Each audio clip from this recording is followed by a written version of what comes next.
Good morning, good morning, good morning. My apologies for not being here.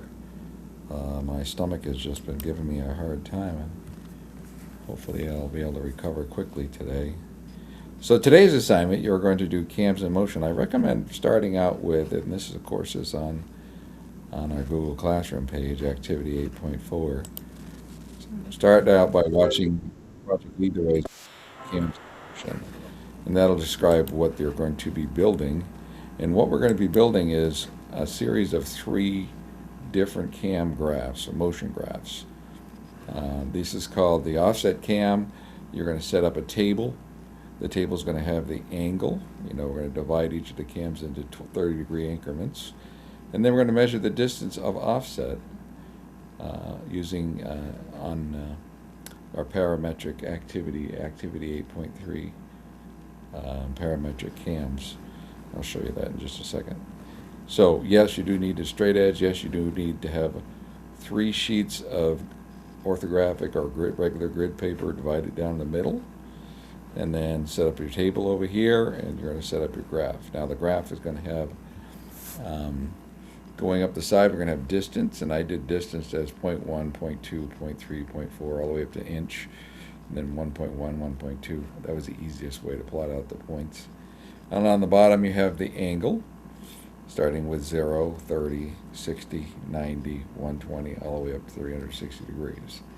Now to determine this data, to get this data, you have to go over to parametric cams. If you remember, parametric cams had a series of different cams on it. If you look at a snail cam, we had a heart cam, polygon cam, offset cam, pair cam. To do this, just set up these grid lines as they go around. I'll show you how to do that. It's pretty simple.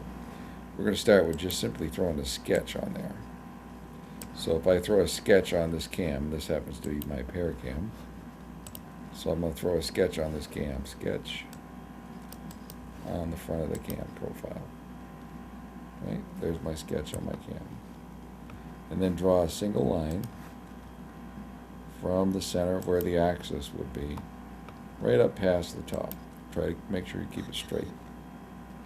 Now I need 12 lines that go around. Now I could draw a series of lines and just make them all 30 degrees across, or you can use what they call a circular pattern. So underneath the linear pattern you'll find circular pattern. It works like this. And now this is in sketch form. You select the line, click on the number, put in 12, enter, and it will do that for you. Enter. So now I have that line copied 12 times around, so I don't have to take the measurements. I don't have to go back and do dimensions for each of these things. I know they're going to be 30 degrees apart. Then I'm going to use my project, and I'm going to just pick the profile. What that does is it puts this line or circles and arcs on my sketch for the profile, and then I can use my trim button. I'm going to trim all these exterior lines because I need to determine the length of each of these lines at 30 degrees, at 60 degrees, such and such, such. Now to determine the length of them, I could dimension them, or better yet, there is a tool here, and maybe some of you have used it before or noticed it. If I pick this, and I'm just going to say this is my 0, right down here on the right hand side, if you go to show measurements, it tells you it's 0.5.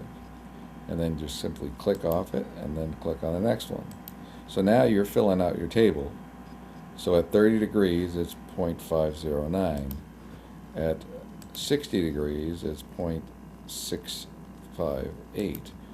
And then you just keep going. At 90 degrees it's going to be 1.167. Where does that information goes? It goes right here. 0, 0.5. 30 degrees was 0.509. So you write all your data. You take all the data and write them all down on your table. And then you're going to transfer that data to your graph.